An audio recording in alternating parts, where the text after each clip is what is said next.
everyone, Pernak here, and I'm coming at you with another episode of Printmaking with Matt Pernak.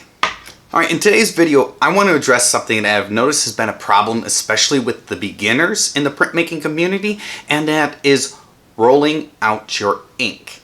And the reason I want to address this is simply because I notice way too many people over ink their stuff, and they're always talk about they're over inking, they're losing their detail, and it's just an issue with a lot of people. So today I'm going to show you how to properly roll out your ink and what it should look like and everything else you need to know in regards to that. Okay, to get started, first you're going to need something to roll your ink out on.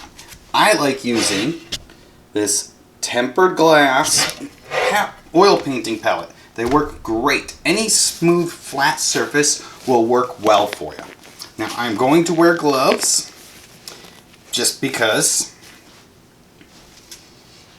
And at this point is where you want to start. So you're going to grab your ink. I've got my handy dandy Daniel Smith water soluble oil-based ink, but any ink will work. Whether you're going to use a water soluble, oil-based, water soluble oil, Akua, they call the soy-based oil. And if you're going to do it, if you're going to use a tube, you would simply take a little bit out of here and squirt it along the top here. You're going to use a tub of some kind of ink, which is quite popular. Say like this. You'll want to use a palette knife. Now I use the Russell brand ones. I really like them, but you can use anything. Just a paint scraper will work. And you'll simply peel back your ink layer like this. Simply take a little bit off the top. Do not gouge into the ink. It makes it worse. Put it on here, and then you'll spread it along the, like so. Now, I'm not going to use ink like this. I'm going to put this ink back in my thing because I don't want to use it.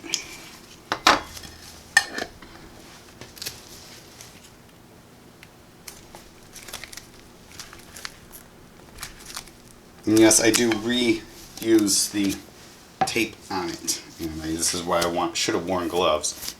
I was using a phthalo, and phthalos are very staining, so they're not really nice.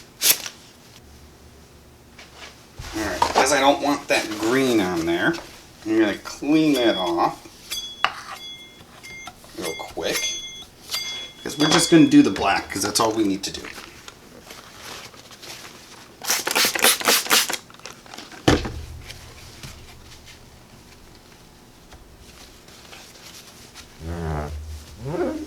That's the nice thing about the water-soluble oils. They clean up with Windex so nicely and so easily and so quickly.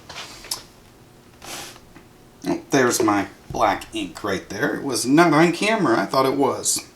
Now at this point, if you're going to use any ink modifiers, this is where you'll do it.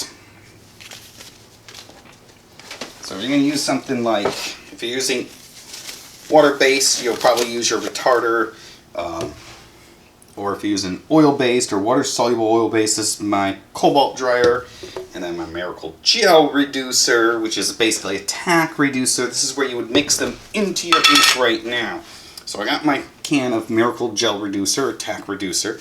I take just a little bit. You don't need a lot. And I'm just going to squish it right onto there. I'm going to take my ink and basically just kind of squish it down like this.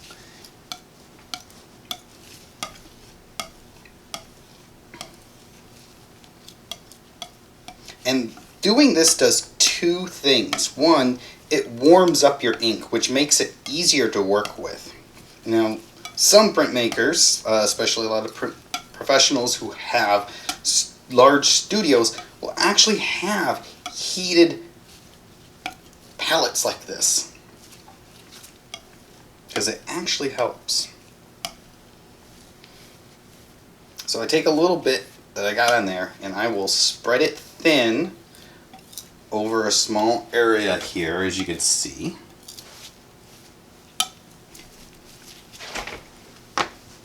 And we're going to grab our brayer. These are my favorite brayers. And we're just going to continuously go back and forth. And you can hear that sound. And I'm going to roll it out thinner. And you can see my brayer is starting to lose some of the ink on it, and that's a good thing. And I'm going to roll that over it.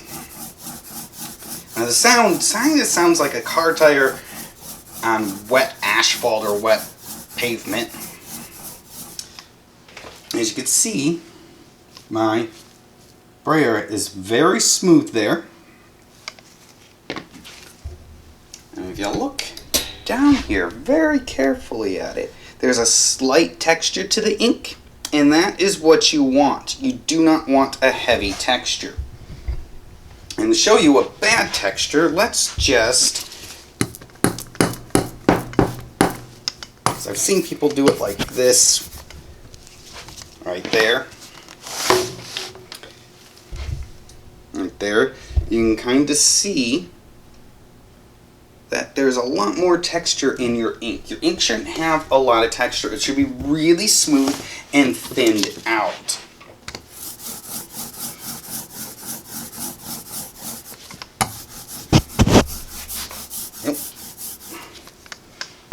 And if you are wondering if it's not thin enough, roll it out more.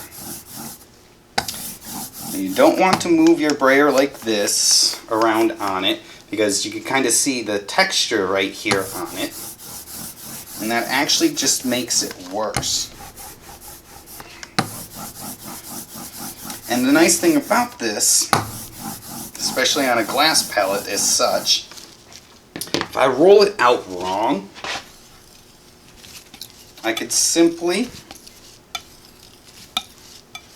scrape it up with my ink knife, like so, and start over.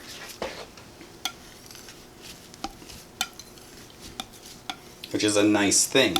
So if you think you gone too thin, then yeah. Now if you are having problems and it looks like your ink isn't going on thick enough, you're going to have to roll it out really well, really thin, and you're going to have to apply multiple layers to your print, and that's one way you get rid of that. And as you can see, right in here, there's a lot of texture. It looks, they call it crazing, if you know that term. And you see it in acrylics and things, where it's, looks like it's almost like a vein or something like that. And you don't want crazing. You want it nice and smooth and even. Like I said, I'll roll mine out in a large area. The bigger ink palette you have, the easier this is. This one is relatively large. If I had to guess, it's probably like 16 by 20 or so. It's a very nice palette. I got a bunch of these when I worked at Daniel Smith, because someone found a bunch of them in the back storeroom coated with paint on them, and they were just going to throw them. And I said, well, if you're just going to throw them out, can I have them? And they said, yeah, sure. We're just throwing them out. And that's how I got these. But tempered glass palettes are the way to go if you can do it. Otherwise, figure out some other option. Like I said, I had a video earlier where I showed inexpensive options. You can just get a piece of glass. Just be careful with it. Tape the edges so you don't cut yourself. But as you can see, there is your nice coating of ink.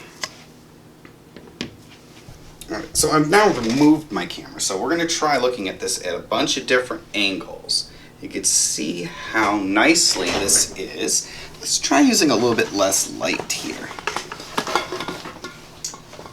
Oh, that's so much easier. You can see that so much more without the reflectiveness. And I've got a little something that went into the ink there. But you can see how nice and smooth this is. You can see all that nice texture.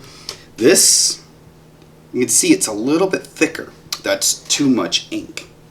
Way too much ink, and you want to roll that one out more.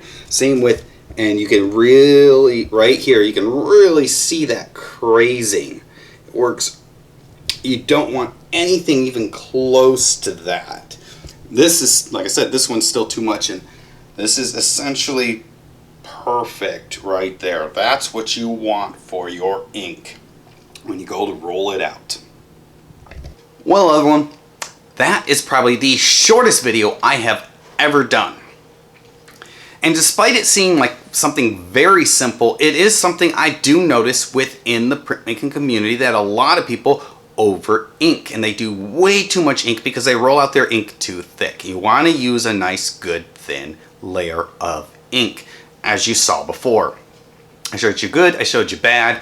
So hopefully you learned something from this. If you've been having problems with your inking, or too much ink, or you're losing your detail in your prints because the ink is bleeding over, and this will stop a lot of that. So if you're inking up your image and you notice the ink is kind of rolling over to the edges, it's because you're using too much ink. You want really, really, really, really thin ink. So everyone, until next time, I will see ya. Remember, give me a thumbs up. You can subscribe to me down below. You can also follow me on Tumblr, my Twitter, or my Instagram. All those links are down below. Until next time, everyone, see ya. Bye.